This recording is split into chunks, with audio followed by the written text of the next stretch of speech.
इंदौर से खबर, जहां मंत्री कैलाश विजयवर्गीय के पोस्ट पर सियासत शुरू हो गई है। पीसीसी चीफ जीतू पटवारी का पलटवार भी आया है। बीजेपी की सोच ही बंटवारे वाली है। भारत के महापुरुष जियो और जीने दो का संदेश देते हैं। कैलाश विजयवर्गीय ने, आपको बता दें कि एक्स पर पोस्ट किया था, एक वीडियो था, एनिमेटेड वीडियो था, जिसमें भारत के बंटवारे की कहानी दिखाई गई थी। स्क्रीन पर देखिए, आप वीडियो देख लीजिए जो कैलाश विजयवर्गीय ने पोस्ट किया था। पोस्ट में जिन्ना को भारत का बंटवारा करते दिखाया जा रहा है।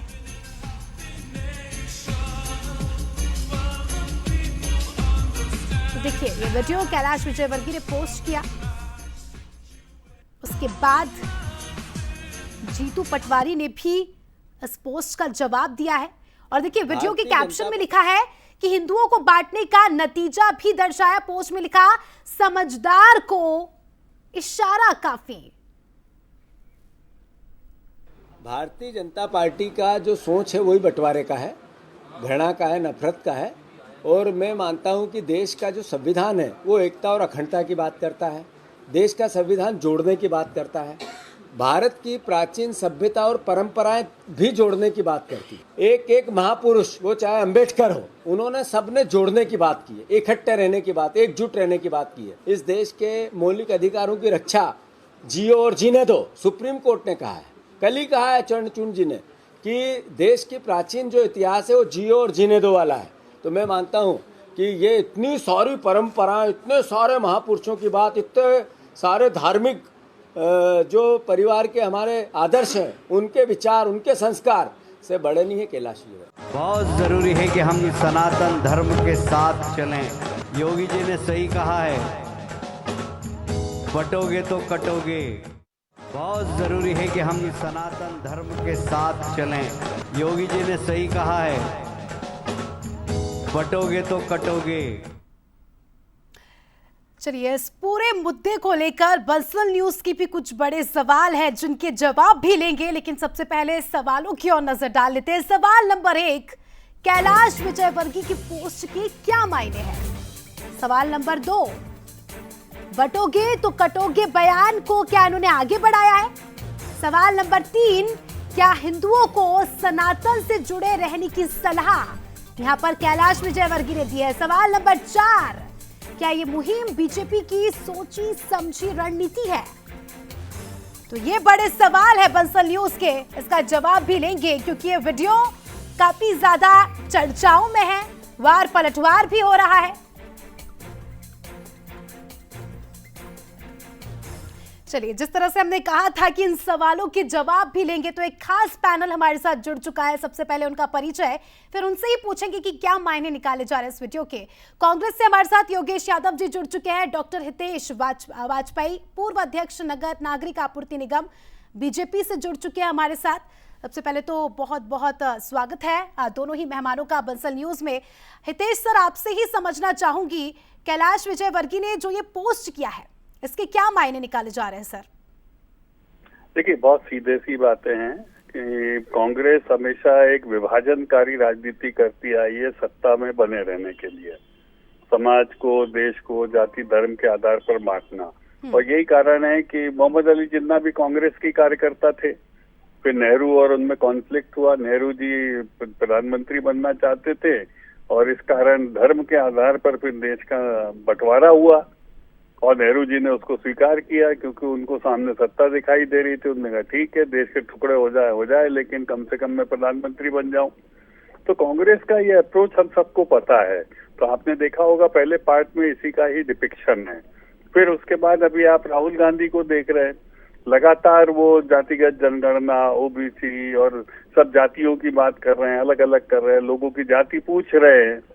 तो ये स्थिति बताती है कि अब वो देश को जातियों के आधार पर बांटना चाहते हैं। और जब जब देश बटा है, चाहे जाति के आधार पर हो, चाहे धर्म के आधार पर, समाज जब बटता है तो देश कट जाता है। ये हम देख चुके हैं, पाकिस्तान का बनना, बांग्लादेश का बनना, ये हमारे सामने ऐसे उदाहरण हैं जो कांग्रेस के रहते हुए हैं।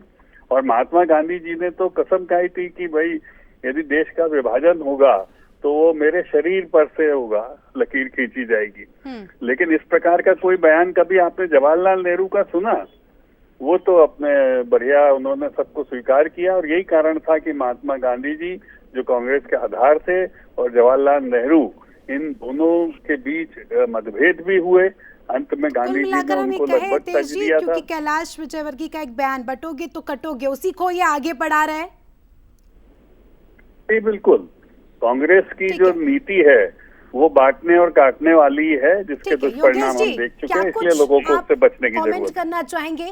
कैलाश विजयवर्गीय ने जो वीडियो पोस्ट किया है, कैप्शन में लिखा है समझदार को इशारा ही काफी। आप क्या समझते हैं इससे, क्योंकि कहीं ना कहीं डायरेक्टली इनडायरेक्टली आपकी पार्टी पर ही हमला बोल रहे हैं वो। देखिए, ये प्रजातंत्र के और भारत देश के लिए भयावह संकेत है। एक भारतीय जनता पार्टी का नेता यदि इस तरीके का बयानबाजी करता है तो कहीं ना कहीं वैमनस्यता, कहीं ना कहीं अलगाववाद, कहीं ना कहीं बंटवारे के जहर को पुनः घोलना चाहता है। जिन्होंने बंटवारे की बात की थी उनका क्या हश्र हुआ, पाकिस्तान किस स्थिति में पहुंचा, ये जग जाहिर है। मैं बड़ा आश्चर्य कर रहा हूं कि डॉक्टर हितेश वाजपेयी जैसे बुद्धिजीवी वर्ग का व्यक्ति ये कह रहा है बंटवारे वैमनस्यता के प्रति वो कांग्रेस पर जो आरोप ढोल रहे हैं, तो मुझे लगता है शायद वो भारतीय जनता पार्टी ही की मानसिकता में बातचीत कर रहे हैं और भ्रमित हो गए हैं। शायद वो अपनी पार्टी के बारे में ऐसा कुछ कहना चाह रहे थे, लेकिन वो कह गए कांग्रेस की उदारवादी नीति, कांग्रेस की सहिष्णुता के कारण ही ये 70 साल तक देश भारत माता विभाजन कहलाई है। कांग्रेस ने कराया था, क्या गलत बोल रहे हैं? यहाँ का प्रजातंत्र विश्व का प्रजातंत्र कहलाया है, और जिस तरीके से आप लोग जहर घोल रहे हैं, जिस तरीके से वैमनस्यता की बात कर रहे हैं, जिस तरीके से आप जिन्ना की भाषा की बात कर रहे हैं, तो ये इस देश के अंदर वो कट्टरवाद आप प्रारंभ कर रहे हैं कि जो हमारे पड़ोसी देश का हश्र हुआ, चाहे पाकिस्तान का, चाहे बांग्लादेश का, वही हश्र भारत में चाहते हैं। तो इनसे ये कहिए भारत माता की अस्मिता के लिए इन्हें पता ही नहीं है कि नेहरू और जिन्ना ने मिलकर देश का विभाजन कैसे किया। मानसिकता में बात कर रहे हैं, आप में घृणा है, आप में वैमनस्यता है, आप में जातिगत दुर्भाव है। भाई नेहरू और जिन्ना ने देश का विभाजन किया, दोनों कांग्रेस के लोग थे, कांग्रेस के नेता थे। क्यों पोस्ट किया गया? देखिए, अब वो जो था विभाजन का दर्द था, उसे हमें भुला देना चाहिए। देखिए, वो उस समय की स्थिति के हिसाब से क्या सिचुएशन रही होगी। अब इतने साल पुरानी बात अचानक से ऐसे हो रही है। थोड़ा सा आप इस पर क्लोजिंग स्टेटमेंट दे दीजिए और फिर बस हम चर्चा को समाप्त करेंगे। ये अपने आप में भयभीत है, ये स्वयं देखिए, इन्होंने हरियाणा में यही करने का प्रयास किया, गरीबी से, बेरोजगारी से इंसान को क्या दूर करना। कांग्रेस जातिगत जनगणना की बात करती है तो कहीं ना कहीं क्या आप उसी का जवाब दे रहे हैं? डेफिनेटली हम, और ये जातिगत रूप से लोगों को, दलितों को, सबको, ओबीसी को आपस में लड़वाना चाहते हैं, इसीलिए तो बात कर रहे हैं। कर्नाटक में इन्होंने उठा के एक का रिजर्वेशन दूसरे को दे दिया।